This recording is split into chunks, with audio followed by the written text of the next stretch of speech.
آپ دیکھ رہے ہیں واسودیو شارٹس۔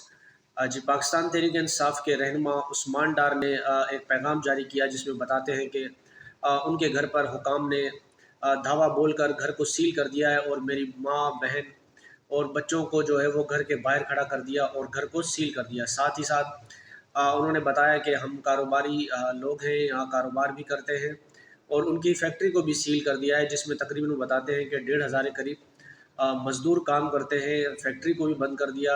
یہ سارا ظلم ہمارے ساتھ ہو رہا ہے۔ ساتھ ہی وہ یہ بھی کہہ رہے تھے کہ 9 مئی کے واقعے کی ہم مذمت کرتے ہیں، لیکن اس کی آڑ میں حکام جو ہے وہ ہم سے سیاسی انتقام لے رہے ہیں۔ مزید یہ عثمان ڈار کی والدہ ہیں، ان کا بیان آپ سنیں۔ ظلم کی حد دیکھو کہ پہلے وہ کون لوگ تھے جنہوں نے میرا گھر توڑا، گھر کی کوئی چیز نہ چھوڑی، اس کے باوجود انہوں نے میری عزت پر ہاتھ ڈالنے کی کوشش کی، میرے سر سے دوپٹہ اتارا، میرے بال کھینچے۔ آج آپ نے میرے گھر کو سیل کر دیا۔